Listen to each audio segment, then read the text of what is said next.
ته چې ډېر د فخر او غربت سره ژوند کوي او ډېره دردونکې ده. نو راځئ له ما سره پاتې شئ او دا ویډیو تر پایه وګورئ.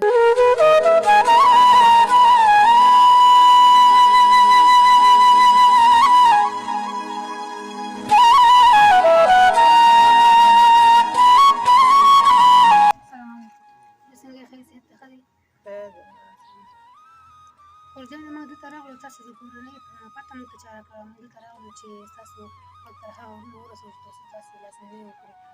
تاسو څه ستونزې څه مشکلات لرئ، موږ ته خپلې ستونزې ووایئ. اقتصادي وضع مو څنګه ده؟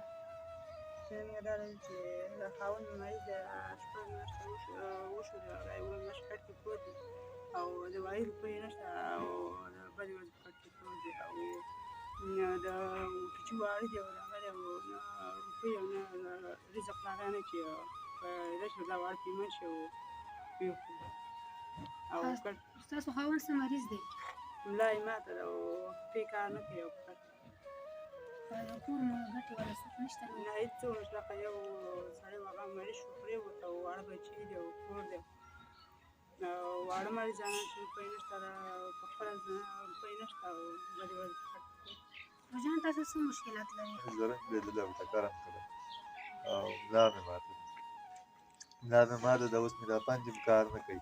ډاکټر راته دوا لیکي او دوا روپۍ راته نه کوي. نو چې شی لرو چې ویې کړو او دغه ورور تاسو څه مشکلات او څه ستونزې لرئ ووایئ چې دا ورونه چې تاسو ویډیو ګوري تاسو سره مرسته وکړي. جانې مې زما ملا ماته ده، هېڅ شی نه لرم، دوا روپۍ نه لرم. ډاکټران راته صرف دوا لیکي او ورځم دوا راته لیکي، روپۍ نه لرم د دوا او بچو ته څه شی نه لرم.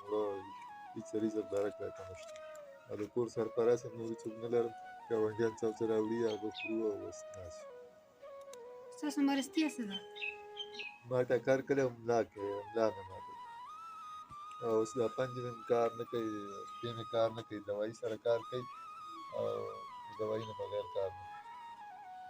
تاسو چې د کور سرپرست یې نو چې تاسو ګټې والا څوک نشته دی، تاسو د کور د خوراک لپاره څه کور کې لرئ نه لرئ، همسایه تاسو ته درکوي نه درکوي، څه احساس کوئ چې تاسو د ګټې والا څوک نه یې، تاسو به څه کوئ؟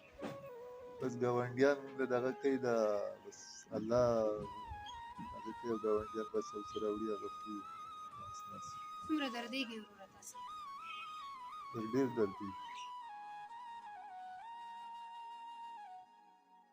ډېر درد راځي. بچي راته ژاړي. هغه وروڼه چې اوس مهال ستاسې ویډیو ګوري نو تاسو ترې څه غوښتنه لرئ؟ سکورجانې چې زموږ څه دوا دپاره نغدي کومک وکړي، د خوراکي خېټ کومک وکړي.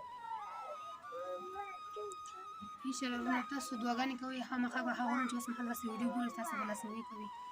ګرانو هېوادوالو، تاسو د دې ورور حالات ولیدل او د دې کورنۍ خبرې مو واورېدې چې ډېر د غربت سره مخ ده او ډېر ستونزې او مشکلات لري چې دا ورور هم په داسې حال کې په کټ پروت دی او د کور سرپرست هم همدا دی او اوس چې دا په کټ پروت دی نو کور کې د شپې لري او د ورځې نه وي چې د ورځې وي د شپې نه وي. نو تاسو هیله کوم چې د دې ویډیو له خپل فیسبوک پاڼې څخه شیر کړئ تر څو نور بااحساسه وروڼو ته ورسېږي او د دې کورنۍ لاسنیوي وکړي. غواړو چې خپلې مرستې په شفاف ډول تر اړمنو کورنیو ورسول شي نو خپلې مرستې مظلوم غږ خیرات ټولنې ته وسپارئ. د مرستې لپاره زما د واتساپ شمېره ده 080 شپږ شپېته شپېته 942.